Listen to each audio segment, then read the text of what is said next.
Good afternoon. This is Akshaya. I had an All India rank of 2627 in the year 2020. Now I am doing final year MBBS in AIMS Nagpur. In our plant growth and development part 2 questions solve cheyan. We had already completed multiple choice questions. That is very short answer type questions. Fourth question we solve cheyidinu. We'll begin with the fifth question of very short answer type questions.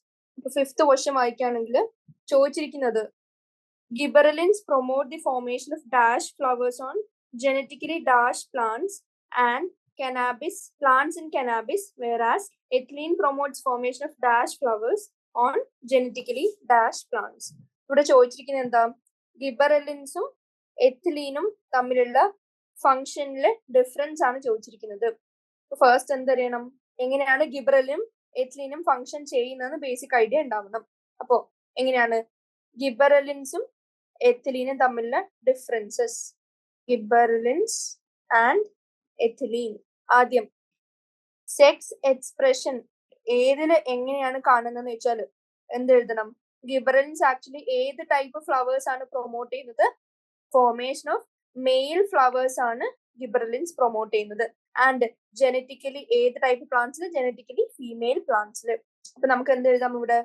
Promote formation of male flowers in genetically ഏത് type of plants? Genetically female plants. ഇനി ethylene എങ്ങനെയായിരിക്കും? നേരെ opposite action, antagonistic action. അപ്പൊ എന്ത് എഴുതാൻ പറ്റും? Promote the formation of female flowers in genetically male plants. Promotes formation of female flowers genetically male plants. Example നോക്കുകയാണെങ്കിൽ we can write gibberellins female flowers promote ചെയ്യുന്ന genetically male flowers promote ചെയ്യുന്ന genetically female പ്ലാന്റ്സിന് example cannabis. And എഥിലീന്റെ example ആയിട്ട് നമുക്ക് എന്തെഴുതാം? Melon and ക്യൂക്കംബർ. അപ്പോ ഇത്രയും difference അറിയുമെങ്കിൽ നമുക്ക് തിരിച്ച് ക്വസ്റ്റ്യനിലേക്ക് വന്നാൽ ഗിബറലിൻസ് പ്രൊമോട്ട് ദി ഫോർമേഷൻ ഓഫ് ഏത് ടൈപ്പ് ഓഫ് പ്ലാന്റ്സ്, ഏത് type of flowers? Male flowers. And on genetically ഏത് type of plants? Genetically female plants. And നേരെ ഓപ്പോസിറ്റ് ആയിരിക്കും എഥിലീന്റെ function, female flowers on male plants. ഇത്രയാണ് ഫിഫ്ത്ത് ക്വസ്റ്റ്യന് ചോദിച്ചിരിക്കുന്നത്. ഇനി സിക്സ്ത് ക്വസ്റ്റ്യനിലേക്ക് വരികയാണെങ്കിൽ classify the following plants into long day plants, short day plants and day neutral plants. എന്നിട്ട് നമുക്ക് കുറച്ച് എക്സാമ്പിൾ എന്തിനാ? ചാമ്പിയം, ഹെൻബെയിൻ എന്ന് പറഞ്ഞാൽ hyoscyamus niger, spinach, rice, strawberry, bryophyllum, sunflower, tomato and maize. അപ്പൊ ഇത്രയും പ്ലാന്റ്സിനെ നമുക്ക് എന്തായിട്ട് ക്ലാസിഫൈ ചെയ്യണം? ലോങ് ഡേ പ്ലാന്റ് ആയിട്ടും ഷോർട്ട് ഡേ പ്ലാന്റ് ആയിട്ടും ഡേ ന്യൂട്രൽ പ്ലാന്റ് ആയിട്ടും. അപ്പൊ നമുക്ക് ബേസിക്കലി എന്താണ് ഇവർ ചോദിക്കുന്നത്? നിങ്ങൾക്ക് ലോങ് ഡേ പ്ലാന്റിന്റെ എക്സാമ്പിൾ അറിയോ, ഷോർട്ട് ഡേ പ്ലാന്റിന്റെ എക്സാമ്പിൾ അറിയോ, ആൻഡ് ഡേ ന്യൂട്രൽ പ്ലാന്റിന്റെ എക്സാമ്പിൾ അറിയോ എന്നാണ് ക്വസ്റ്റ്യൻ മീൻ ചെയ്യുന്നത്. അപ്പോ ഫസ്റ്റ് തിങ്, എന്താണ് ലോങ് ഡേ പ്ലാന്റ്? എന്താണ്? പേരിൽ തന്നെ ഉണ്ട് ലോങ് ഡേ. അപ്പോ എന്ത് നമുക്ക് മനസ്സിലാക്കാം? ലോങ് ഡേ റിക്വയർമെന്റ് ഉള്ളതുകൊണ്ടായിരിക്കും ലോങ് ഡേ പ്ലാന്റിനെ അങ്ങനെ വിളിക്കുന്നത്. അപ്പൊ എന്താണ്? ചില പ്ലാന്റ്സിന് സൺലൈറ്റിന്റെ എക്സ്പോഷർ ലോങ്ങർ പീരീഡ് ഓഫ് ടൈമിലേക്ക് വേണ്ടി വരും. നമുക്കറിയാം എല്ലാ പ്ലാന്റ്സിനും എന്തുണ്ട്? ഒരു ക്രിട്ടിക്കൽ ഡ്യൂറേഷൻ ഓഫ് ലൈറ്റ് ഉണ്ട്. അതായത് ക്രിട്ടിക്കൽ ഡ്യൂറേഷൻ ഓഫ് ലൈറ്റ് എന്താ? Minimum light exposure required for any kind of plant. അപ്പൊ ആ ക്രിട്ടിക്കൽ ഡ്യൂറേഷൻ ഓഫ് ലൈറ്റിന് ലോങ്ങർ ആണ് റിക്വയർമെന്റ് എങ്കിൽ നമ്മൾ അതിനെ എന്തെന്ന് വിളിച്ചു? ലോങ് ഡേ പ്ലാന്റ്സ് എന്ന് വിളിച്ചു. ഇനി ഈ ക്രിട്ടിക്കൽ ഡ്യൂറേഷൻ ഓഫ് ലൈറ്റിൽ നിന്ന് ഷോർട്ടർ പീരീഡ് ഓഫ് റിക്വയർമെന്റ് ആവശ്യമുള്ളെങ്കിൽ, അതായത് എന്താണ്? exposure to light for a period less than critical duration of light ആണെങ്കിൽ നമ്മൾ അതിനെ എന്തെന്ന് വിളിക്കും? Short day plants. അപ്പൊ നമുക്ക് എങ്ങനെ എഴുതാം? ലോങ് ഡേ പ്ലാന്റ്സിന്റെ ഡെഫിനിഷൻ ആയിട്ട് നമുക്ക് എഴുതാം some plants requiring exposure to light. അപ്പൊ ഈ long day short day divide ചെയ്യാനുള്ള മെയിൻ ക്രൈറ്റീരിയ എന്താണ്? Exposure to light with respect to its critical duration of light required. അപ്പൊ എക്സ്പോഷർ ടു ലൈറ്റ് ഫോർ ഇവിടെ പറഞ്ഞതുപോലെ തന്നെ ലോങ്ങർ പീരിയഡ് എക്സീഡിങ് അതിന്റെ well defined critical duration of light. Well defined critical duration of light. CD of L എന്ന് പറഞ്ഞാൽ critical duration of light. ഇനി short day plants എന്തായിരിക്കും? അതിന്റെ ഡിറക്റ്റ് ഓപ്പോസിറ്റ്, അതായത് plants requiring exposure to light for a period less than critical duration. Less ആണ് അവിടുത്തെ keyword. Less than the critical duration of light required. ഇനി examples ചോദിക്കുകയാണെങ്കിൽ long day പ്ലാന്റ്സിന് എന്തൊക്കെ എക്സാമ്പിൾ എഴുതാൻ പറ്റും? അത് ബൈ ഹാർട്ട് അറിഞ്ഞിരിക്കേണ്ടതാണ്. എങ്ങനെ? Henbane is a long day plant, bryophyllum and spinach. Short day പ്ലാന്റ്സിന്റെ എക്സാമ്പിൾ ചോദിക്കാനാണെങ്കിൽ സാന്തിയം പറയാം, റൈസ് പറയാം, സ്ട്രോബെറി പറയാൻ പറ്റും. ഇനി ഇത് ലോങ് ഡേയും ഷോർട്ട് ഡേയും നമ്മൾ ഡിസ്കസ് ചെയ്തു. ഇനി എന്താണ് ഡേ ന്യൂട്രൽ പ്ലാന്റ്സിനും കൂടി അറിഞ്ഞിരിക്കണം. എന്താണ് ഡേ ന്യൂട്രൽ? പേര് പോലെ തന്നെ ഡേനോട് എങ്ങനെയാണ് ന്യൂട്രൽ ആയിട്ടാണ് ആക്ട് ചെയ്യുന്നത്. അതായത് ഇറ്റ് ഇസ് അതിന്റെ എക്സ്പോഷർ ടു ലൈറ്റ് എന്തിനെ എഫക്ട് ചെയ്യുന്നില്ല? അതിന്റെ റിക്വയർമെന്റിനെ എഫക്ട് ചെയ്യുന്നില്ല. റിക്വയർമെന്റ് എന്ന് പറഞ്ഞാൽ എന്താ? അതായത് some plants require exposure to light. ഇത് എന്തിനുള്ള റിക്വയർമെന്റ് ആണ് പറയുന്നത്? To be able to flower and blossom throughout the year. So ഫ്ലവറിങ്ങിനുള്ള റിക്വയർമെന്റ് എന്തില്ല? ഈ ഡേ ന്യൂട്രൽ പ്ലാന്റ്സിന് സ്പെസിഫിക് ആയിട്ട് ഇല്ല. അപ്പോൾ exposure to light does not affect the flowering. For example ഫ്ലവറിങ്ങിനെ അഫക്ട് ചെയ്യുന്നില്ല. ആൻഡ് അതിന്റെ എക്സാമ്പിൾ പറയാനാണെങ്കിൽ സൺഫ്ലവർ, ടൊമാറ്റോ ആൻഡ് മെയ്സ്. ഇത്രയാണ് എന്ത് ലോങ് ഡേ പ്ലാന്റ്സിനെയും ഷോർട്ട് ഡേ പ്ലാന്റ്സിനും ഡേ ന്യൂട്രൽ പ്ലാന്റ്സിനെയും പറ്റി അറിയാനുള്ളത്. അതിന്റെ എക്സാമ്പിളും സ്പെസിഫിക്കലി അറിഞ്ഞിരിക്കണം. ഇനി ക്വസ്റ്റ്യനിലേക്ക് തിരിച്ചു വരികയാണെങ്കിൽ സാന്തിയം നമ്മൾ ഏതിന്റെ എക്സാമ്പിൾ ആയിട്ടാണ് പഠിച്ചത്? Short day plants. അപ്പൊ ഞാൻ ഷോർട്ട് ഡേ പ്ലാന്റ്സ് എന്തിൽ മാർക്ക് ചെയ്യുന്നു? ഷോർട്ട് ഡേ പ്ലാന്റ്സിനെ ഞാൻ ഗ്രീനിൽ മാർക്ക് ചെയ്യാം. ഷോർട്ട് ഡേ പ്ലാന്റ്സിൽ ഏതൊക്കെ വരുന്നു? സാന്തിയം വരുന്നു, നമ്മളിപ്പോ പഠിച്ചിരുന്നു. പിന്നെ റൈസ്, സ്ട്രോബെറി വരുന്നു. ഇത്രയും ഷോർട്ട് ഡേ പ്ലാന്റ്സ് വരുന്നു. Xanthium, rice and strawberry. ഇനി ലോങ് ഡേ പ്ലാന്റ്സിൽ എന്തൊക്കെ വന്നു? Henbane, bryophyllum and spinach. Long day plants red വെച്ച് മാർക്ക് ചെയ്യാം. Henbane, spinach and bryophyllum. ബാക്കി മൂന്നെണ്ണം ഏതാണ്?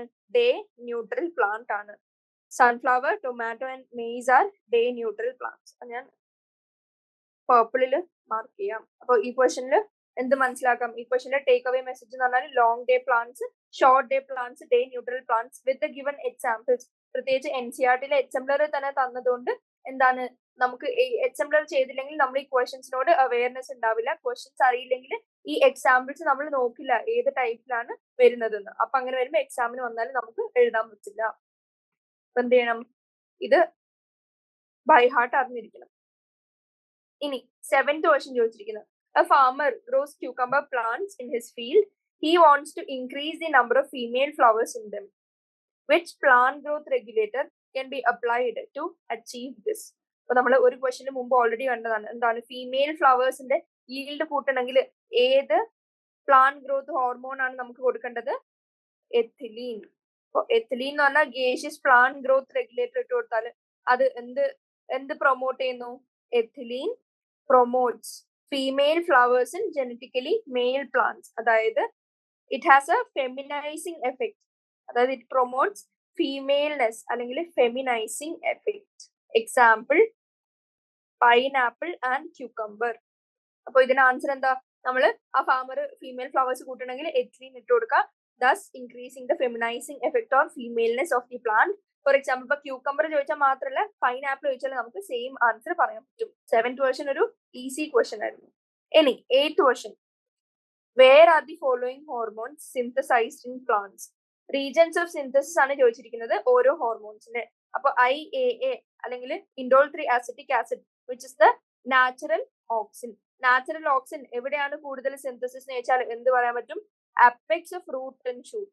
അപ്പെക്സ് ആൻഡ് ഷൂട്ട് ആൻഡ് റൂട്ടിലാണ് കൂടുതൽ സിന്തസൈസ്ഡ് ആവുന്നത്. And we also know that auxin increases the apical dominance. അതായത് അപ്പൈക്കൽ ബഡിന്റെ കൂടുതൽ ഗ്രോത്തും കട്ടിംഗ് ഓഫ് അല്ലെങ്കിൽ increasing the dormancy of lateral bud, thus restricting അല്ലെങ്കിൽ ഇൻഹിബിറ്റിംഗ് ദയർ ഗ്രോത്ത്. ഇനി പോയിന്റ് ഓഫ് റിവൈസിംഗ് ആയിട്ട് ഞാൻ ചോദിക്കാൻ, ടു ഓവർകം അപ്പൈക്കൽ ഡോമിനൻസ് നമ്മൾ ഉപയോഗിക്കേണ്ട പ്ലാന്റ് ഗ്രോത്ത് ഹോർമോൺ ഏതാണ്? സൈറ്റോകൈനിൻ. അപ്പൊ നമുക്ക് ഇതിന്റെ ആൻസർ എന്ത് കിട്ടി? Indole 3 acetic acid natural auxin ആയതുകൊണ്ട് it is synthesised in the apex of root and shoot in plants. And അത് വേറെ റീജിയൻസിലേക്ക് എങ്ങനെ എത്തും? വയ ദി കണ്ടക്ടിങ് ടിഷ്യൂസ്. ഇനി ഗിബറലിൻസിന്റെ എവിടെ നമുക്ക് കാണാൻ പറ്റും synthesis? In the young leaves, young buds and germinating seedlings. Young leaves, buds, germinating seedlings. ഇത്രയും സ്ഥലത്ത് നമുക്ക് എന്ത് കാണാൻ പറ്റും? ഗിബറലിൻസ് ആർ പ്രൊഡ്യൂസ്ഡ് എന്ന് പഠിച്ചു വെക്കണം. ഇനി ഇതിലെ മോസ്റ്റ് അപ്രോപ്രിയേറ്റ് ആൻസർ എന്ന് പറഞ്ഞാൽ നമുക്ക് എന്ത് പറയാൻ പറ്റും? Germinating seedlings are the most appropriate answer. ഇനി സൈറ്റോകൈനിൻ നമുക്ക് എവിടെയാണ് ഉണ്ടാവുന്നത്? അതായത് മെറിസ്റ്റമാറ്റിക് സോൺ, അതായത് കോൺസ്റ്റന്റ് സെൽ ഡിവിഷൻ അണ്ടർഗോ ചെയ്യുന്ന സ്ഥലങ്ങൾ, അതായത് മെറിസ്റ്റമാറ്റിക് സോൺ പറയാൻ പറ്റും. ആൻഡ് നമുക്ക് എന്ത് പറയാൻ പറ്റും? റൂട്ടിന്റെ സബ് അപ്പൈക്കൽ റീജിയൻ, അപ്പെക്സ് അല്ല സബ് അപ്പൈക്കൽ റീജിയൻ. അപ്പോ meristematic zone which is the most appropriate and റൂട്ടിന്റെ സബ് അപ്പൈക്കൽ.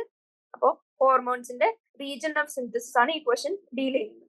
ഇനി 9th ക്വസ്റ്റ്യൻ ചോദിച്ചിരിക്കുന്നത്, in botanical gardens and tea gardens gardeners trim the plants regularly so that they remain bushy. Does this practice have any scientific explanation? എന്തുകൊണ്ടായിരിക്കും? നമുക്കറിയാം ഗാർഡൻസിലും scenery recreate ചെയ്യുന്ന സ്ഥലത്തൊക്കെ നമുക്കറിയാം എന്താണ്, ചില ബുഷസ് ഷേപ്പില് ട്രിം ചെയ്ത് വെച്ചിട്ടുണ്ടാവും, ഡിഫറെന്റ് ഷേപ്സിൽ. ചിലപ്പോൾ സ്ഫെറിക്കൽ ഷേപ്പിലായിരിക്കാം, അല്ലെങ്കിൽ വേറെ എന്തെങ്കിലും ഷേപ്പിൽ, without letting dum over grow. ഇങ്ങനെ ഷേപ്പിൽ ട്രിം ചെയ്ത് വെക്കണമെങ്കിൽ അവർക്ക് ദേ റിക്വയർ കോൺസ്റ്റന്റ് ടച്ചപ്പ് അല്ലെങ്കിൽ കോൺസ്റ്റന്റ് ട്രിമ്മിങ് അതിന് ആവശ്യമുണ്ട്. അപ്പൊ എങ്ങനെയാണ് ഇത് ചെയ്യുന്നത്, അല്ലെങ്കിൽ ഈ പ്രാക്ടീസിന് ഇനി scientific explanation with respect to plant growth hormones ഉണ്ടോന്നാണ് ചോദിച്ചിരിക്കുന്നത്. എന്താണ്? ഇപ്പൊ 10th ക്വസ്റ്റ്യൻ, ഈ ട്രിമ്മിങ് എന്തിനാണ് ആക്ച്വലി മീൻ ചെയ്യുന്നത് വെച്ചാല്, ഈ ട്രിമ്മിങ് വഴി അവർ ആക്ച്വലി എന്ത് ചെയ്യുന്നു? The apical bud is actually removed.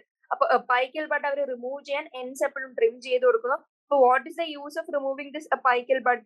It removes the auxin. നമുക്കറിയാം അപ്പൈക്കൽ ബഡിലാണ് കൂടുതൽ ഓക്സിൻ ഇസ് സിന്തസൈസ്ഡ്, ആൻഡ് നമുക്ക് അപ്പൈക്കൽ ബഡിലാണ് ഓക്സിന്റെ കോൺസെൻട്രേഷൻ കൂടുതൽ കാണാൻ പറ്റുന്നത്. അപ്പോ ആ ട്രിമ്മിങ് വഴി അവർ റിമൂവൽ ഓഫ് ഓക്സിൻ ചെയ്യുന്നു and helps in apical dominance ന്റെ ഓവർകം ചെയ്യാൻ ഇത് ഹെൽപ്പ് ചെയ്യുന്നു. അപ്പൊ ട്രിമ്മിങ് മെത്തേഡ് വഴി they remove apical bud. ഇനി apical budന്റെ റിമൂവൽ വഴി they remove auxin, thus overcome the phenomenon of apical dominance. And remove apical bud remove ചെയ്യാൻ അവിടുത്തെ ഓക്സിൻ പോവാണെങ്കിൽ it also helps in the removing the inhibition on the lateral buds to be able to grow. അപ്പോ it allows the lateral buds to grow, thus giving the plant a bushy appearance. ഇനി ഈ removal of shoot tip അല്ലെങ്കിൽ അപ്പൈക്കൽ ബഡിനെ നമ്മളൊരു പേര് വിളിക്കും, which is decapitation. അതുകൊണ്ടാണ് botanical ഗാർഡൻസിലും tea ഗാർഡൻസിലും gardeners regularly trim the plants to make the plants bushy. ഇത്രയാണ് 10th ക്വസ്റ്റ്യന്റെ ഇതിൽ അറിഞ്ഞിരിക്കേണ്ടത്. 10th അല്ല 9th ക്വസ്റ്റ്യൻ. വാട്ട് ഇസ് ഡീകാപ്പിറ്റേഷൻ ആൻഡ് ഈ ട്രിമ്മിങ് മെത്തേഡ് വഴി എന്താണ് സയന്റിഫിക് അതിന്റെ explanation, what is being overcome by this and what is allowed by this, and അപ്പിയറൻസിൽ വരുന്ന ഡിഫറൻസ്. 10th ക്വസ്റ്റ്യൻ ചോദിച്ചിരിക്കുന്നത്, light plays an important role in life of all organisms. Name any 3 physiological processes in plants which are affected by light. ഇതെന്താണ്? ഒരു general question ആണ്.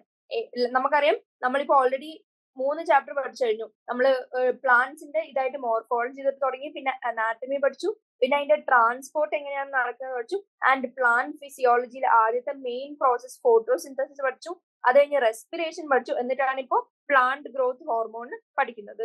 അപ്പൊ നമ്മളോട് ഇപ്പൊ ചോദിച്ചാൽ ലൈറ്റിനെ അഫക്ട് ചെയ്യുന്ന ഫിസിയോളജിക്കൽ പ്രോസസ്സസ് എന്തൊക്കെയാണ്? നെയിം 3 എന്നാണ് ക്വസ്റ്റ്യൻ. നമുക്ക് എന്തൊക്കെ പറയാൻ പറ്റും?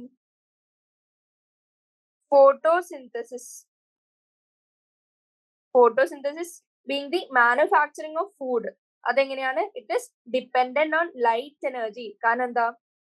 Chlorophyll requires light energy. എന്തിനാന്നൊക്കെ നമ്മൾ ഓൾറെഡി ഡിസ്കസ് ചെയ്താണ്. എന്തിനാണ്? ഇലക്ട്രോൺ സ്പിൻ റെസൊണൻസ് നടത്തുക, ഇലക്ട്രോൺ എക്സൈറ്റ്മെന്റ് നടത്തുക, ആൻഡ് ലൈറ്റ് റിയാക്ഷനിൽ ലൈറ്റ് എങ്ങനെയാണ് യൂസ്ഫുൾ. അത് കഴിഞ്ഞിട്ട് അതിന്റെ ബൈ പ്രോഡക്ട്സ് വെച്ചാണ് ഡാർക്ക് റിയാക്ഷൻ നടത്തുക എന്നൊക്കെ നമ്മൾ ഓൾറെഡി കണ്ടതാണ്. അപ്പൊ ഫോട്ടോസിന്തസിന് ലൈറ്റ് റിക്വയർമെന്റ് ഉണ്ട്. ഇനി നമ്മൾ ഓൾസോ പഠിച്ചതാണ് ഈ ചാപ്റ്ററിൽ. എങ്ങനെ? നമുക്കറിയാം, നമ്മൾ സൺലൈറ്റ് കൊടുത്താൽ ആ കൊടുക്കുന്ന ഡിറക്ഷനിൽ പ്ലാന്റ്സ് ഒരു ഡിറക്ഷണൽ ഗ്രോത്ത് കാണിക്കും. Either towards the light source, അല്ലെങ്കിൽ ചില plants away from the source of light. അപ്പൊ based on this response towards sunlight നമുക്ക് എന്ത് എക്സിബിറ്റ് ചെയ്യുന്ന പറയും? പ്ലാന്റ്സ് എക്സിബിറ്റ് പോസിറ്റീവ് അല്ലെങ്കിൽ നെഗറ്റീവ് ഫോട്ടോട്രോപ്പിസം. അപ്പൊ ലൈറ്റ് ഡിപ്പെൻഡന്റ് ആയിട്ടുള്ള വേറെ ഫിസിയോളജിക്കൽ പ്രോസസ് എന്താണ്? ഗ്രോത്ത്. ആൻഡ് ഗ്രോത്ത് എങ്ങനെയാണ് കാണിക്കുന്നത്? ഒന്നുകിൽ positive or negative phototropism. Plants exhibit directional growth. ഇനി തേർഡ് നമുക്ക് എന്ത് പറയാൻ പറ്റും? ലൈറ്റ് റിക്വയർമെന്റ് ഉള്ള പ്രോസസ് വിച്ച് ഇസ് പ്ലാന്റ്സിലെ മോസ്റ്റ് ഇമ്പോർട്ടന്റ് ആയിട്ടുള്ള പ്രോസസ്. റീപ്രൊഡക്ഷൻ കഴിഞ്ഞ് ഫ്ലവറിങ്. നമ്മളിപ്പോ ഓൾറെഡി കണ്ടു long day plant, short day plants ഒക്കെ. അവരില് ഫ്ലവറിങ് എങ്ങനെയാണ്? Dependent on the exposure to light. അപ്പൊ ഫ്ലവറിങ് എങ്ങനെയാണ്?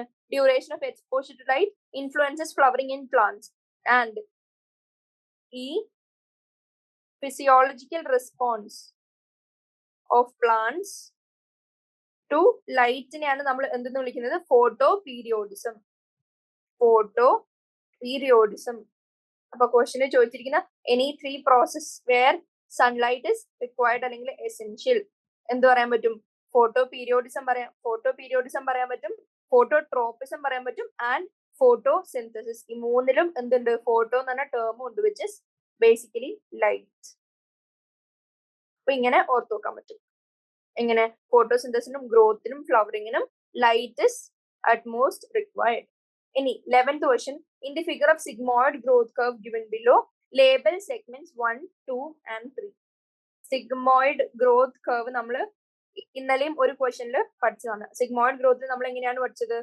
ഈ y axis number of individuals അല്ലെങ്കിൽ എന്ത് സൈസ് അല്ലെങ്കിൽ വെയിറ്റ് ഓഫ് ഓർഗൻ അല്ലെങ്കിൽ ആ ഗ്രോത്തിന്റെ ഏതെങ്കിലും ഒരു പാരാമീറ്റർ ആണെങ്കിൽ എക്സ് ആക്സിസ് ടൈം ആണ് കാണിക്കുന്നതെങ്കിൽ we can draw sigmoid growth curve as ആദ്യം ഒരു ലാഗ് ഫേസ് വേർ അധികം with respect to time growth കാണുന്നില്ല.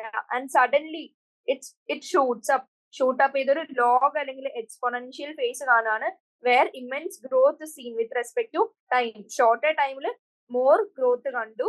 അത് കഴിഞ്ഞ് അഗെയിൻ ഒരു സ്റ്റേഷനറി ഫേസിലേക്ക് പോവാണ്, വിച്ച് ഇസ് സ്റ്റേഷനറി ഫേസ്. അതിൽ എങ്ങനെയാണ്? കോൺസ്റ്റന്റ് ആവാണ്. No more growth seen with respect to passing time. അപ്പോ ക്വസ്റ്റനിൽ ഇതെന്ത് എങ്ങനെ ലേബിൾ ചെയ്യാൻ പറ്റും?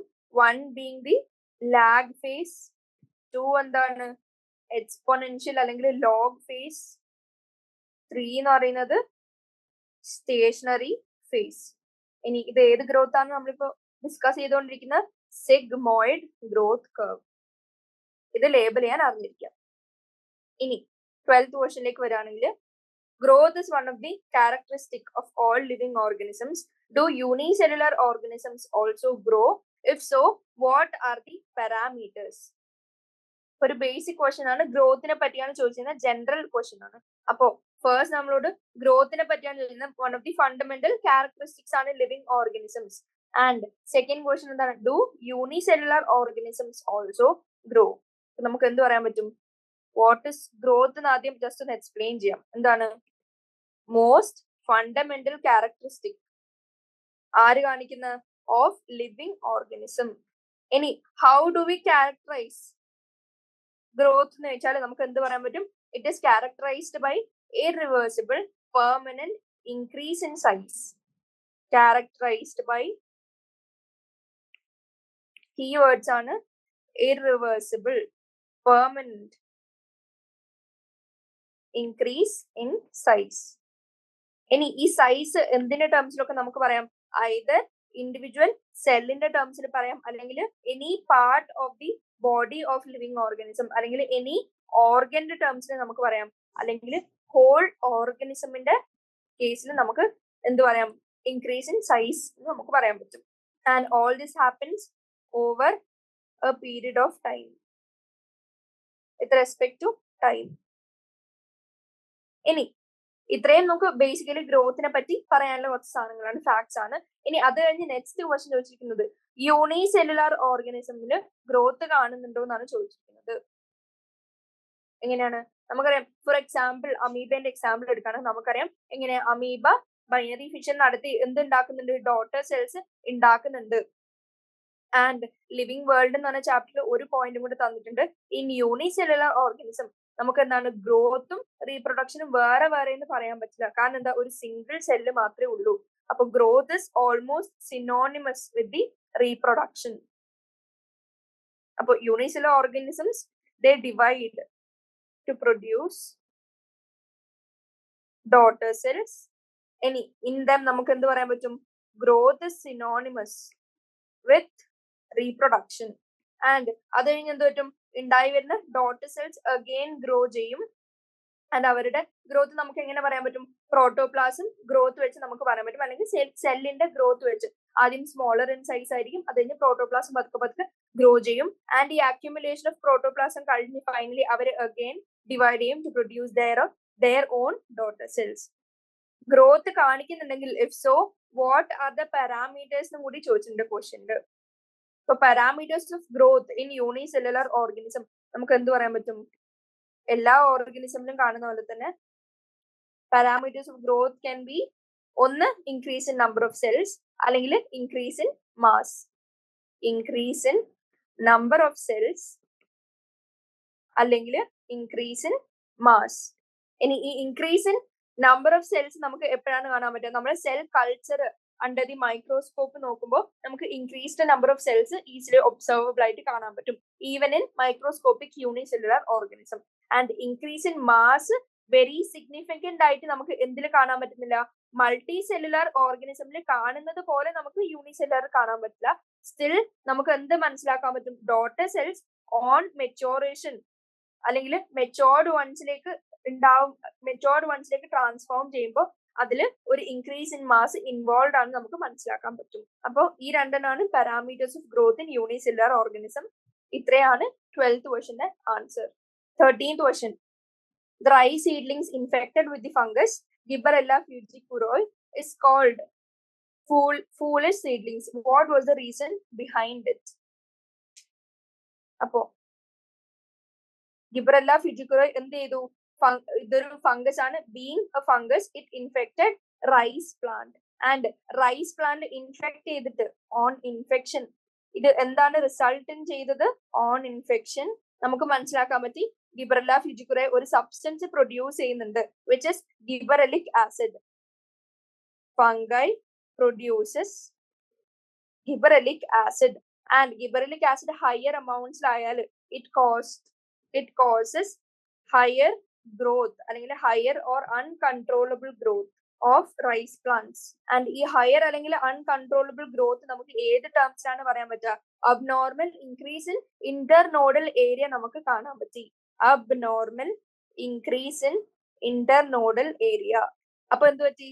റൈസ് പ്ലാന്റ് abnormally tall ആയിട്ട് നമുക്ക് കാണാൻ പറ്റി than the normal ones. And finally abnormally tall ആയിട്ട് it led to the death of rice plants. അപ്പൊ ഈ abnormally tallനെ foolishly tall എന്നാണ് അവർ വിളിച്ചത്. അതായത് നോർമലിനെ കാട്ടിയും abnormally tall which led to its own death. അപ്പൊ എന്ത് പറ്റി? റൈസ് സീഡ്ലിങ്സ് ഇൻഫെക്റ്റഡ് വൺസിനെ നമ്മൾ foolish seedlings എന്ന് വിളിച്ചു, because they had abnormal increase in internodal surface area and uncontrollable growth, which led to them being foolishly tall or abnormally tall, finally leading to its own death. ഇതാണ് the reason behind calling them foolish seedlings. അപ്പോൾ അവർ abnormally tall ആയി, and ഏതൊരു പ്ലാന്റിന്റെ main function പോലെ they were unable to produce seed.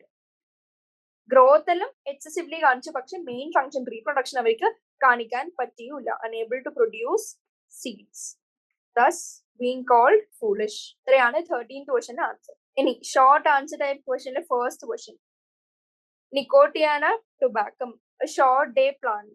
അപ്പൊ അതും not ചെയ്ത് വെക്കുക. ഷോർട്ട് ഡേ പ്ലാന്റ് എക്സാമ്പിൾ ഇതും കൂടി ആഡ് ചെയ്ത് വെക്കുക, കാരണം എന്താ NCERT തന്നെ ഒരു ക്വസ്റ്റ്യനിൽ ആഡ് ചെയ്തതുണ്ട്. അപ്പോൾ നിക്കോട്ടിയാന ടുബാക്കം a short day plant when exposed to more than critical period of light fails to flower. Explain എന്നാണ് ചോദിച്ചിരിക്കുന്നത്. എന്താണ് ഒന്നാമത്തെ കാര്യം, ക്വസ്റ്റ്യനിൽ തന്നെ തന്നിട്ടുണ്ട് നിക്കോട്ടിയാന ടുബാക്കം എന്ന് പറഞ്ഞ പ്ലാന്റ് ഷോർട്ട് ഡേ പ്ലാന്റ് ആണ്. അപ്പൊ എന്താണ് അവർക്ക് photo period requirement is shorter than critical duration. ഇപ്പൊ റിക്വയർമെന്റ് ഇസ് ഷോർട്ടർ ആരിൽ നിന്ന്? Than the critical photo period. അപ്പൊ അവർക്ക് എന്ത് വേണം? ചെറിയ ലൈറ്റ് എക്സ്പോഷർ മാത്രം മതി ദാൻ ദി ക്രിട്ടിക്കൽ ഡ്യൂറേഷൻ. അപ്പൊ അവർക്ക് ഓവർ എക്സ്പോഷർ വന്നാൽ അവരെന്ത് ചെയ്യും? They won't flower. അപ്പോ on exposure to light for longer period ഇവർക്ക് എന്താ പറ്റുന്ന വെച്ചാല് അവർക്ക് ബേസിക്കലി വേണ്ട ഒരു basal amount of relative requirement ഉണ്ട് ഫോർ ഡാർക്ക് പീരീഡ്.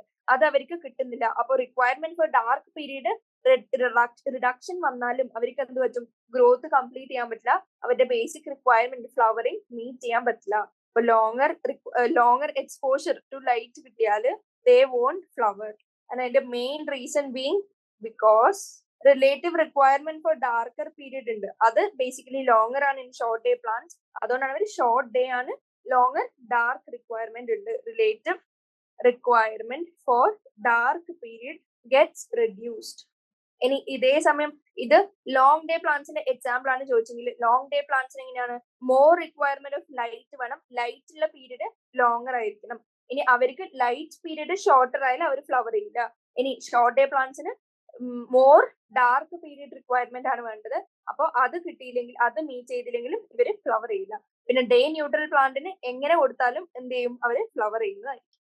ഇത്രയാണ് ഷോർട്ട് ആൻസർ ടൈപ്പിലെ ഫസ്റ്റ് ക്വസ്റ്റ്യൻ ആൻസർ. ഇനി സെക്കൻഡ് ക്വസ്റ്റ്യൻ ചോദിച്ചിരിക്കുന്നത് what are the structural characteristics of തന്നിരിക്കുന്നത് meristematic cells near root, cells in the elongation zone of the root. അപ്പൊ എന്ത് ചെയ്യണം? നമ്മള് structural characters just list out ചെയ്യുക. ക്വസ്റ്റ്യൻ നമ്പർ 2 ഷോർട്ട് ആൻസർ ടൈപ്പില് question number 2 meristematic ടിഷ്യൂന്റെ സെൽസിന്റെ ക്യാരക്ടറിസ്റ്റിക്സ് ആണ് ചോദിച്ചിരിക്കുന്നത്.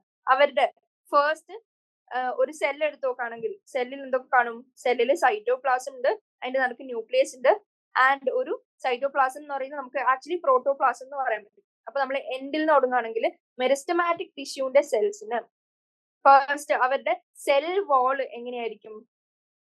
തിൻ പ്രൈമറി സെല്ലുലോസിക് സെൽ വാൾ. ഇനി ഒരു സെല്ലിൽ നിന്ന് അടുത്ത സെല്ല് നോക്കുകയാണെങ്കിൽ അവരുടെ ഇന്റർ സെല്ലുലാർ സ്പേസ് എങ്ങനെയായിരിക്കും? അവർക്ക് ഇന്റർ സെല്ലുലാർ സ്പേസ് ആബ്സെന്റ് ആണ്. They have no intercellular space.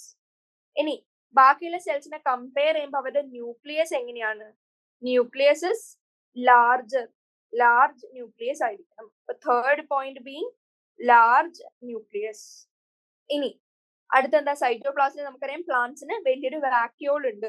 ഇനി ഈ വാക്യൂൾ ഇവരിലെ മെരിസ്റ്റമാറ്റിക് സെൽസിന്റെ പ്രത്യേകത എന്താന്ന് വെച്ചാൽ സ്മോൾ ഇൻ നമ്പർ, ഫ്യൂ ചെറിയ സ്മോൾ വാക്യൂൾസ്, അല്ലെങ്കിൽ all together they are absent or absent vacuoles. ഒരു സെല്ലിൽ നിന്ന് അടുത്ത സെല്ലിലേക്കുള്ള കണക്ഷനെ നമ്മൾ എന്തെന്ന് വിളിച്ചു? പ്ലാസ്മോഡെസ്മേറ്റ. അവരിൽ മെരിസ്റ്റമാറ്റിക് സെൽസിൽ പ്ലാസ്മോഡെസ്മേറ്റ എന്ന് പറയുന്ന കണക്ഷൻസ് എങ്ങനെയായിരിക്കും? അബണ്ടന്റ് ആയിരിക്കും. Abundant plasmodesmata connections. ഇനി ന്യൂക്ലിയസ് ലാർജർ എന്ന് പറഞ്ഞു. അവർ ന്യൂക്ലിയസിന്റെ ചുറ്റും കാണുന്ന എന്ത്? പ്രോട്ടോപ്ലാസം എങ്ങനെയായിരിക്കും? മെരിസ്റ്റമാറ്റിക് സെൽസിൽ they have rich protoplasm. അപ്പൊ ഇങ്ങനെ ഒരു ക്വസ്റ്റ്യൻ ചോദിച്ചാല് നമ്മള് ഒരു ഡയഗ്രം, സെല്ലിന്റെ ഡയഗ്രം മനസ്സിലാലോചിക്കുക. എന്നിട്ട് അറ്റത്ത് തുടങ്ങുക. സെല്ലിന്റെ സെൽ വാൾ എങ്ങനെയായിരിക്കും? Thin cellulosic. അത് കഴിഞ്ഞ് ഒരു സെല്ലിൽ നിന്ന് അടുത്ത സെല്ലിലേക്കുള്ള സ്പേസ് എങ്ങനെയാ? ആബ്സെന്റ് ആണ്. അത് കഴിഞ്ഞ് ന്യൂക്ലിയസ് നോക്കുകയാണെങ്കിൽ അത് ലാർജർ ആയിരിക്കും. പ്രോട്ടോപ്ലാസം അതും ഇമ്മൻസ് ആയിരിക്കും ആൻഡ് റിച്ച് ആയിരിക്കും. ആൻഡ് ബാക്കിയുള്ള എന്താ? Plasmodesmatal connection between the cells connections കൂടുതലായിരിക്കും. ആൻഡ് അവരിലെ വാക്യൂൾസ് ഫ്യൂ, സ്മോൾ അല്ലെങ്കിൽ ഓൾ ടുഗെദർ ആബ്സെന്റ് ആയിരിക്കും. ഇത്രയും മെരിസ്റ്റമാറ്റിക് സെൽസിൽ. ഇനി സെക്കൻഡ് സബ് പാർട്ട് ചോദിച്ചത് ഇലോങ്ങേഷൻ സോണില് സെൽസിന്റെ ക്യാരക്ടറിസ്റ്റിക്സ്. നമുക്ക് എന്ത് പറയാൻ പറ്റും? ഇവരില് മെയിൻ 3 ഡിഫറൻസ് ആണ് നമുക്ക് പറയാം with respect to meristematic cells. അവരില് vacuoles, they are large number of vacuoles. പിന്നെ ഇലോങ്ങേഷൻ ആവുമ്പോൾ ഇലോങ്ങേഷൻ കാണിക്കുമ്പോൾ plants they show new cell wall deposition. Thin cellulosic cell wall എന്ന് മാറി കൂടുതൽ ഡെപ്പോസിഷൻ വന്ന് തിക്കർ ആവാൻ പോവാണ് അവർ. And cells are all together enlarged. ഇത്രയും നമുക്ക് എന്ത് പറയാൻ പറ്റും? ഇലോങ്ങേഷൻ സോണില്, അതായത് റൂട്ടിലെ ഇലോങ്ങേഷൻ സോൺ കാണിക്കുമ്പോൾ എന്താണ് ഡിഫറൻസ് നമുക്ക് പറയാൻ പറ്റും. ഓവറോൾ സെല്ലിന്റെ സൈസ് അല്ലെങ്കിൽ ഡയമെൻഷൻ കൂടുന്നു, വാക്യൂളേഷൻ അല്ലെങ്കിൽ നമ്പർ ഓഫ് വാക്യൂൾസ് കൂടുന്നു, and deposition of new cellulosic cell walls. ഇത്രയാണ് സെക്കൻഡ് ക്വസ്റ്റ്യൻ ആൻസർ. ഇനി നെക്സ്റ്റ് ക്വസ്റ്റ്യനിലേക്ക് വരികയാണെങ്കിൽ തേർഡ് ക്വസ്റ്റ്യൻ ചോദിച്ചിരിക്കുന്നത് does the growth pattern in plants differ from that in animals? Do all the parts of plant grow indefinitely? If not, name the regions of plant which can grow indefinitely. Growth pattern in plants versus animals ആണ് first ചോദിച്ചിരിക്കുന്നത്. Question number 3. Growth patterns നമുക്ക് എങ്ങനെ differ ചെയ്യുന്നു പറയാൻ പറ്റും? അതായത് നമുക്കറിയാം പ്ലാന്റ്സിന് എങ്ങനെയാണ്, they have meristematic cells, and meristematic cells ഉള്ളതുകൊണ്ട് തന്നെ they show unlimited growth. Sometimes they show unlimited growth due to the presence of meristematic zone അല്ലെങ്കിൽ മെരിസ്റ്റമാറ്റിക് സെൽ. ഇനി ആ മെരിസ്റ്റമാറ്റിക് സോണില് ലോക്കലൈസ്ഡ് ആയിട്ട് അവരെന്ത് ചെയ്യും? ഇമ്മൻസ് ഗ്രോത്ത് കാണിക്കും. മെരിസ്റ്റമാറ്റിക് സോൺ അല്ലാത്ത ഭാഗത്ത് അവർ നോർമൽ ഗ്രോത്തും കാണിക്കും. പക്ഷെ ആനിമൽസ് നോക്കുകയാണെങ്കിൽ നമുക്ക് എങ്ങനെ കാണാൻ പറ്റും? In all animals growth stops at a certain age. അല്ലാണ്ട് unlimited growth as in plants. പ്ലാന്റ്സിന് നമുക്കറിയാം ആദ്യം ഗ്രോത്ത് തുടങ്ങും, പിന്നെ സ്റ്റോപ്പ് ചെയ്യും, and there is a possibility for secondary growth also. പക്ഷെ അങ്ങനെ നമുക്ക് ആനിമൽസിന് കാണാൻ പറ്റില്ല. അപ്പൊ നമുക്ക് എന്ത് പറയാൻ പറ്റും? Obviously growth pattern in plants is different from animals. കാരണം എന്താ? പ്ലാന്റിന്റെ ഗ്രോത്തിന് ദേ ഹാവ് അൺലിമിറ്റഡ് ഗ്രോത്തിനുള്ള capacity. They retain capacity for unlimited growth throughout their life. ഇത് എന്തുകൊണ്ടാണ്? Due to presence of meristems at certain locations. എല്ലാ സ്ഥലത്തുള്ള certain ലൊക്കേഷനിൽ സെലക്ടഡ് റീജിയൻസിൽ അവർക്ക് മെരിസ്റ്റംസ് ഉണ്ട്, ആൻഡ് ഈ meristems they divide and self perpetuate for ever. Unlimited growth possible ആക്കാൻ. And they show എന്ത് ചെയ്തു?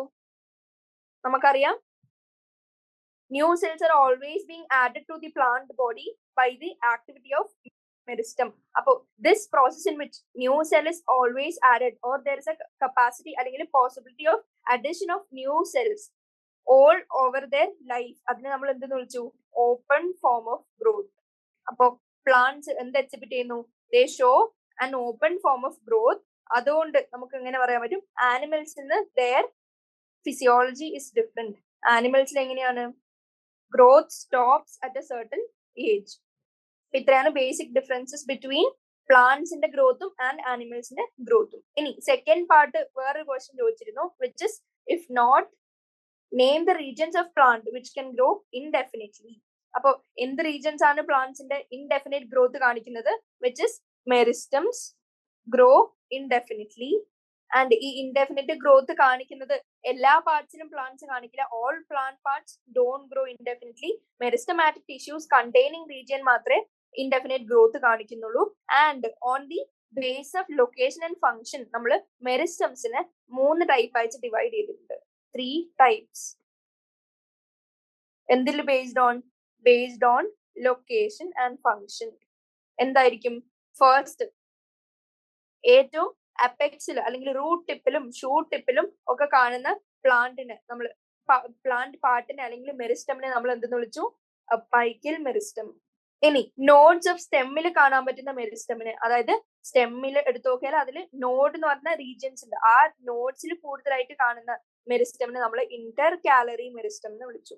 And either sides of the plant, long പ്ലാന്റിനെ എടുത്തു നോക്കിയാൽ ഐദർ സൈഡ്സിൽ കാണുന്നതിനെ ലേറ്ററൽ മെരിസ്റ്റം എന്ന് വിളിച്ചു. ഇപ്പൊ ഒരു പ്ലാന്റ് എടുക്കാണ്, ആൻഡ് പ്ലാന്റിന് എന്തുണ്ട്? സ്റ്റെം ഉണ്ട്, ഇതാണ് ദ ഹോൾ സ്റ്റെം. അതിനൊരു അപ്പെക്സ് ഉണ്ട്, അതായത് ഗ്രോത്ത് കാണിക്കുന്ന അപ്പൈക്കൽ റീജിയൻ ഉണ്ട്. ആൻഡ് അതിന്റെ അറ്റത്തേക്ക് എന്തുണ്ട്? ബ്രാഞ്ചസ് പോലെ നമുക്ക് കാണാൻ പറ്റും. ഇനി ഇതില് അപ്പെക്സിൽ കാണുന്നത്, അതായത് ഇതൊരു അപ്പൈക്കൽ റീജിയൻ നമുക്ക് പറയാൻ പറ്റും. കാരണം എന്താ, ഏറ്റവും എൻഡിലത്തെ റീജിയൻ ആണ്. ഇതേപോലെ തന്നെ ഇതും എങ്ങനെയാണ്, ഒരു അപ്പെക്സ് നമുക്ക് പറയാൻ പറ്റുന്ന റീജിയൻ ആണ്. അപ്പൊ ഇവിടെ കാണുന്ന മെറിസ്റ്റമിനെ നമ്മൾ എന്ത് വിളിച്ചു, അപ്പൈക്കൽ മെറിസ്റ്റം. ഇനി ഇന്റർ കാലറി മെറിസ്റ്റം, അതെങ്ങനെ പേർപ്പിൾ വെച്ച് മാർക്ക് ചെയ്യണമെങ്കിൽ, ഇന്റർ കാലറി മെറിസ്റ്റം നമുക്ക് നോഡ് റീജിയൻസിലെ സ്റ്റെമ്മിലെ നോഡ് റീജിയൻസ് ആണ് കാണുക. അപ്പൊ ഇവിടെ ഇങ്ങനെയാണ് സ്റ്റെമ്മിൽ എന്ത് കാണുക, നോഡ്സ് കാണുക. അങ്ങനെയുള്ള മെറിസ്റ്റമിനെ നമ്മൾ എന്ത് വിളിച്ചു, Inter calorie meristem. And third നമ്മൾ പറഞ്ഞത്, പ്ലാന്റിന്റെ ഹോൾ പ്ലാന്റ് എടുത്ത് നോക്കിയാൽ പാരലലി ഓൺ ഐദർ സൈഡ്സ് നമുക്ക് എന്ത് കാണാൻ പറ്റും, ലേറ്ററൽ മെറിസ്റ്റം കാണാൻ പറ്റും. ലേറ്ററൽ മെറിസ്റ്റം ബീങ് ഈ പാരലലി സൈഡ്സിൽ കാണാൻ പറ്റുന്ന മെറിസ്റ്റം, ഇതാണ് ലേറ്ററൽ മെറിസ്റ്റം. അപ്പോ ഇതിന്റെ ലൊക്കേഷൻ എന്ത് എഴുതാൻ പറ്റും, apical meristem, root, shoot, tip നമുക്ക് എഴുതാൻ പറ്റും. ഇനി നോഡ്സ് ഓഫ് സ്റ്റെമ്മില് എന്തുണ്ട്, ഇന്റർ കാലറി മെറിസ്റ്റം ഉണ്ട്. And parallelly on either sides of plant എന്ത് എഴുതാൻ പറ്റും, ലേറ്ററൽ മെറിസ്റ്റം എന്ന് പറയാൻ പറ്റും. ഇനി അപ്പൈക്കൽ റീജിയൻ എന്തുണ്ടാക്കാനാണ് ശ്രമിക്കുന്നത്, അപ്പൈക്കൽ മെറിസ്റ്റം എന്തുണ്ടാക്കും, പ്രൈമറി പ്ലാന്റ് ബോഡി ഉണ്ടാക്കും. അതാണ് അതിന്റെ ഫംഗ്ഷൻ, പ്രൈമറി പ്ലാന്റ് ബോഡി ഉണ്ടാക്കുക എന്നുള്ളതാണ് അപ്പൈക്കൽ മെറിസ്റ്റത്തിന്റെ ഫംഗ്ഷൻ. ഇനി നോഡ് റീജിയൻസിലുള്ള ഇന്റർ കാലറി മെറിസ്റ്റം എന്തിനെ ഹെൽപ്പ് ചെയ്തു, ഇലോങ്ങേഷൻ ഓഫ് ഇന്റർനോഡ്സ്. രണ്ട് നോഡ് തമ്മിലുള്ള ഡിസ്റ്റൻസിനെയാണ് നമ്മൾ ഇന്റർ നോഡ് എന്ന് വിളിക്കുന്നത്. ഇവിടെ കൂടുതൽ ഗ്രോത്ത് കാണിച്ചാൽ എന്തുണ്ടാവും, ഇവിടുത്തെ ഇന്റർ നോഡ് ഇലോങ്ങേഷന് കോസ് ചെയ്യും. അപ്പൊ it helps in elongation of internode. And lateral meristem ഈ അറ്റത്താണ് ഉള്ളത്. അപ്പൊ അത് എന്ത് ഇൻക്രീസ് ചെയ്യാനാണ് ഹെൽപ്പ് ചെയ്യുക, ഇൻക്രീസ് ഗേർത്ത് ഓഫ് ദി പ്ലാന്റ്. ഇനി മെറിസ്റ്റംസ് ഏത് പാർട്ടാണ്, എവിടെയൊക്കെയാണ് കാണുന്നത്, ദ 3 ടൈപ്സ് ഓഫ് മെറിസ്റ്റം നമ്മൾ ഓൾറെഡി ഡിസ്കസ് ചെയ്തു. ഇനി even if it is meristematic tissue, നമുക്കറിയാം ഡിഫറൻസിയേഷൻ എന്നുള്ള പ്രോസസ് കഴിഞ്ഞാൽ they may transform into permanent tissues. അപ്പൊ അതും എഴുതി വെക്കാം. മെറിസ്റ്റമാറ്റിക് ടിഷ്യൂ ആഫ്റ്റർ ഡിഫറൻസിയേഷൻ എന്തായിട്ട് കൺവേർട്ട് ചെയ്തു, പെർമനന്റ് ടിഷ്യൂ ആയിട്ട് കൺവേർട്ടഡ് ആവാം. പെർമനന്റ് ടിഷ്യൂ ആയാല് പിന്നെന്ത് പറ്റും, they lose their capacity for division. And അവരെന്ത് ചെയ്യും, പെർമനന്റ് ടിഷ്യൂസ് സ്പെസിഫിക് ഫങ്ഷൻസ് മാത്രമേ ചെയ്യുള്ളൂ. അപ്പോൾ ഭയങ്കര സ്പെസിഫിസിറ്റി ഓഫ് ഡൂയിങ് ഫങ്ഷൻസും അവർ അക്വയർ ചെയ്യും. And also losing the capacity to divide. അപ്പൊ ഇത്രയാണ് എന്തിന്റെ തേർഡ് ക്വസ്റ്റ്യന്റെ ആൻസർ. ആദ്യം എങ്ങനെയാണ് ഡിഫർ ചെയ്യുക plant and animal growth, open form ആരാണ് കാണിക്കുന്നത് ജസ്റ്റ് ഒന്ന് പറയാ, ആനിമൽസിന്റെ stoppage of growth after a certain age പറയാ, അത് കഴിഞ്ഞ് എങ്ങനെയാണ് മെറിസ്റ്റം ഹെൽപ്പ് ചെയ്യുന്നതെന്നും കൂടി പറയാം. ഇനി എപ്പോഴും മെറിസ്റ്റമാറ്റിക് ടിഷ്യൂ കാരണം ഇൻഡെഫിനിറ്റ് ഗ്രോത്ത് കാണിക്കുന്ന 2 പാർട്ടാണ്. എന്ത്, റൂട്ട് അപ്പൈക്കൽ മെറിസ്റ്റം, എവിടുത്തെ റൂട്ട് അപ്പെക്സിൽ കാണാൻ പറ്റും, and it shows indefinite growth. അതേപോലെ തന്നെ shoot apical meristem, SAM, shoot apical meristem again എന്ത് കാണിക്കും, ഷൂട്ടിൽ പ്രസന്റ് ആണ്, and it shows unlimited growth. അപ്പോൾ exact regions which grow indefinitely എടുത്തു നോക്കിയാൽ മോസ്റ്റ് ആപ്റ്റ് ആയിട്ട് നമുക്ക് എന്ത് പറയാൻ പറ്റും, മെറിസ്റ്റം എന്ന് പറയാം. കുറച്ചും കൂടി സ്പെസിഫിക് ആയിട്ട് root apical meristem, shoot apical meristem. ഇനി ഓപ്ഷനിൽ ഈ ടൈപ്സ് ആണെങ്കിൽ അതും മെൻഷൻ ചെയ്യാം. അപ്പൊ ഇത്രയാണ് തേർഡ് ക്വസ്റ്റ്യൻ ആൻസർ. ഇനി ഫോർത്ത് ക്വസ്റ്റ്യനിലേക്ക് വരാണെങ്കിൽ, explain in 2-3 lines each of the following terms with the help of examples taken from different plant tissues. First തന്നിരിക്കുന്നത് ഡിഫറൻസിയേഷൻ, സെക്കൻഡ് തന്നിരിക്കുന്നത് ഡീഡിഫറൻസിയേഷൻ, ആൻഡ് തേർഡ് റീഡിഫറൻസിയേഷൻ. ഇത് ഇമ്പോർട്ടന്റ് ക്വസ്റ്റ്യൻ ആണ്, പക്ഷെ ഈസി ക്വസ്റ്റ്യൻ ആണ്. അറിഞ്ഞാൽ നിങ്ങൾക്ക് എഴുതാൻ പറ്റുന്ന type of questions. It was question number 4. First ചോദിച്ചിരിക്കുന്നത് എന്താണ്, ഡിഫറൻസിയേഷൻ. നമ്മൾ ഈ തൊട്ട് കഴിഞ്ഞ ക്വസ്റ്റ്യനും കണ്ടിരുന്നു, എന്ത്, meristematic tissue on undergoing differentiation അവരെന്താവും, പെർമനന്റ് ടിഷ്യൂ ആവുമെന്ന് ഇവിടെ പറഞ്ഞിരുന്നു. ഈ പ്രോസസ് ആണ് ഡിഫറൻസിയേഷൻ. അതായത് when meristematic tissues give rise to new cells, അവര് മെച്ചോർ ചെയ്തു ആൻഡ് ഡിഫറൻഷിയേറ്റഡ് ആവുന്നു. ഡിഫറൻഷിയേറ്റഡ് ആവുമെന്ന് വെച്ചാൽ they get differentiated into special tissue അല്ലെങ്കിൽ ഓർഗൻ ആവുന്നു.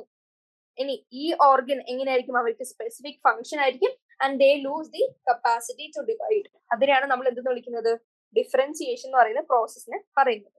അപ്പോ അവർക്ക് എന്ത് പറ്റും, they get a permanent size, കാരണം they lose the capacity to divide and grow.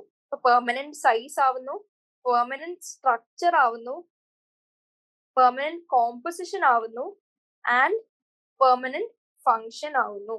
Tissue ആയിട്ട് കൺസിഡർ ചെയ്യുക. മെരിസ്റ്റമാറ്റിക് ടിഷ്യൂ എന്തായി ഡിവൈഡ് ചെയ്തുകൊണ്ടിരുന്ന കുറെ സെൽസ് ഉണ്ടാക്കി. ഇനി ഈ സെൽസ് എന്തായിട്ട് അണ്ടർഗോ ചെയ്യും? ഡിഫറൻസിയേഷൻ അണ്ടർഗോ ചെയ്ത് കഴിഞ്ഞാൽ ദേ ബിക്കം സ്പെഷ്യൽ ടിഷ്യൂ അല്ലെങ്കിൽ ഓർഗൻ. ഇനി ഈ സ്പെഷ്യൽ ടിഷ്യൂ അല്ലെങ്കിൽ ഓർഗന്റെ സ്പെസിഫിക് ഫീച്ചേഴ്സ് നമ്മൾ ഓൾറെഡി പറഞ്ഞു. Permanent size, structure, composition and function. For example എടുത്ത് നോക്കുകയാണെങ്കിൽ നമ്മൾ റൂട്ട് അപ്പൈക്കൽ മെറിസ്റ്റം കണ്ടു. റൂട്ട് അപ്പൈക്കൽ മെറിസ്റ്റം എന്താ? റൂട്ട് അപ്പെക്സിൽ കാണാൻ പറ്റുന്നതാണ്.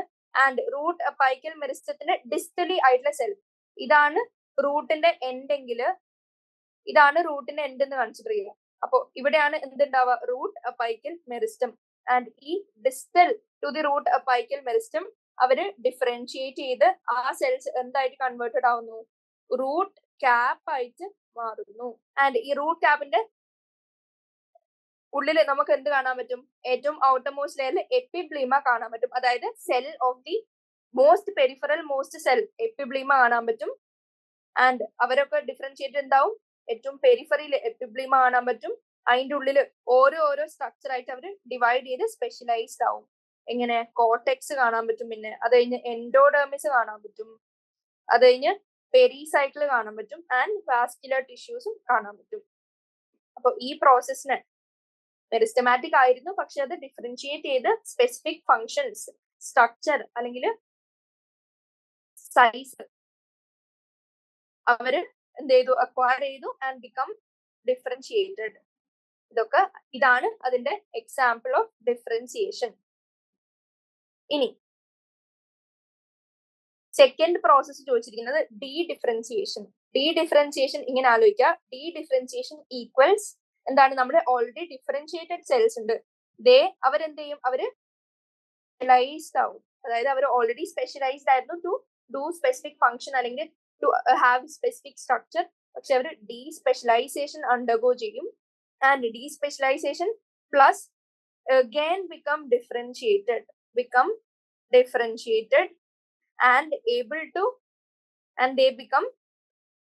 and they are able to divide again. For example, ഡിഫറൻസിയേഷന്റെ എക്സാമ്പിൾ എന്താണ് പറയുന്നത്?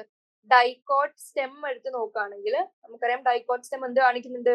സെക്കൻഡറി ഗ്രോത്ത് കാണിക്കുന്നുണ്ട്. അപ്പൊ അവിടെയുള്ള കോർട്ടിക്കൽ സെൽ, കോർട്ടെക്സിലെ സെൽസിനെയാണ് കോർട്ടിക്കൽ സെൽസ് എന്ന് വിളിക്കുന്നത്.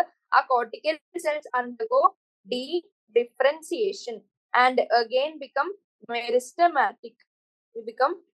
They undergo de-differentiation and become meristematic, and they form the cambium. ഇന്റർഫാസിക്കുലറും ഫാസിക്കുലർ cambiums വരെ ഫോം ചെയ്യുന്നു. ഇതിനെയാണ് എന്തെന്ന് പറയുന്നത്?